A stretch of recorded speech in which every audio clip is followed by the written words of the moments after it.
નમસ્કાર, આપ જોઈ રહ્યા છો નેશન પ્લસ ન્યૂઝ. હું છું આપની સાથે હિરલ પંડ્યા. વડોદરા શહેરના મેયર ગીતા મકવાણાના પોતાના જ વોર્ડ નંબર 13 ના રહીશો છેલ્લા 1 મહિનાથી નરકાગારની સ્થિતિમાં જીવવા મજબૂર બન્યા હોય તેવા દ્રશ્યો સામે આવ્યા છે. ન્યાય મંદિર નજીક આવેલા વિસ્તારોમાં પીવાના પાણીના લાઇનમાં ડ્રેનેજનું પીળા રંગનું અને જીવડાવાળું ગંદુ પાણી આવી રહ્યું છે. આ દ્રશ્યો કોઈ અંતરિયાળ ગામડાના નહીં પરંતુ વડોદરા શહેરના મધ્યમાં આવેલા અને ખુદ મેયરના મત વિસ્તાર એવા વોર્ડ નંબર 13 ના છે. અહીંના દૂધવાલા મહોલ્લા અને જકરિયા મસ્જિદની ગલીમાં છેલ્લા 1 મહિનાથી સ્થાનિકોના ઘરે નળમાં પીવાના પાણીની સાથે ગટરનું દૂષિત પાણી મિક્સ થઈને આવી રહ્યું છે. પીળું અને જીવડાવાળું પાણી જોઈને જ અરેરાટી છૂટી જાય છે. આ ગંદા પાણીના વપરાશના કારણે વિસ્તારોમાં બાળકો અને વૃદ્ધોના સ્વાસ્થ્ય પર ગંભીર ખતરો ઊભો થયો છે અને રોગચાળો ફાટી નીકળવાનો ભય સતાવી રહ્યો છે.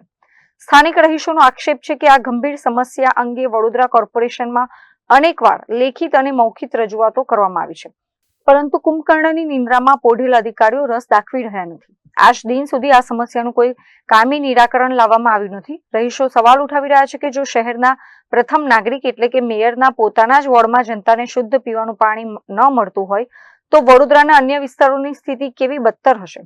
આ અમારે વોર્ડ નંબર 13 છે અને છેલ્લા 1 મહિનાથી અમારે ત્યાં ગંદુ પાણી આવે છે. આ તમે પાણી જોઈ શકો છો અને પાણીમાં ઘણી વખતે સવારે પહેલા જીવડા પણ આવે છે અને તદ્દન ગંદુ પાણી અને ડોળાલું પાણી આવે છે. વારંવાર અમે રજૂઆત જ્યારે પણ કરીએ છીએ ત્યારે આ ડ્રેનેજ લાઈન અમારે મિક્સ થાય છે, ત્યારે આવીને આ લોકો ડ્રેનેજ સાફ કરી જાય છે અને પછી 15 દિવસ પછી વારે ઘડીએ આ સમસ્યા અમારી ઊભી થાય છે.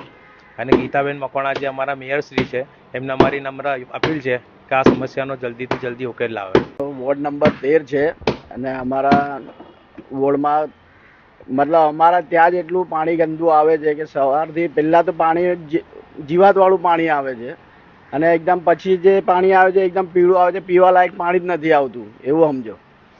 ને અમારે તમારા માધ્યમથી અમારા વોર્ડ નંબરમાં જે છે ગીતાબેન બરાબર, એમને અત્યારે અમે એ મેયર પણ થઈ ગયા છે, તો તમારા માધ્યમથી અમારે એમને એ જ કહેવું છે કે અમારી એ જ અરજ છે કે ભાઈ જેટલી વહેલી તકે થાય અમારી આ સમસ્યાનું નિરાકરણ કરે.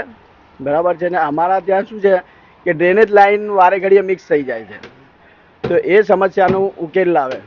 બસ તમારા માધ્યમથી અમારે એ જ કહેવું છે કે અમને આ જે ગંદુ પાણી આવે છે તો એના બદલે સ્વચ્છ અને સારું પીવાલાયક પાણી મળે અમને.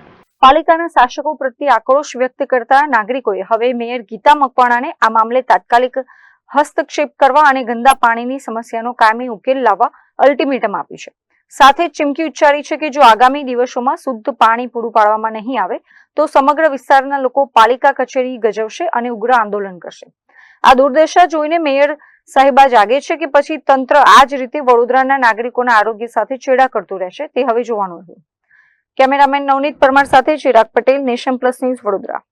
સમાચારોના સતત અપડેટ મેળવવા માટે અમારી નેશન પ્લસ ન્યૂઝની યુટ્યુબ ચેનલને સબસ્ક્રાઇબ કરો, બેલ આઇકન દબાવો અને જોડાયેલા રહો ફેસબુક, ઇન્સ્ટાગ્રામ અને ટ્વિટર પર.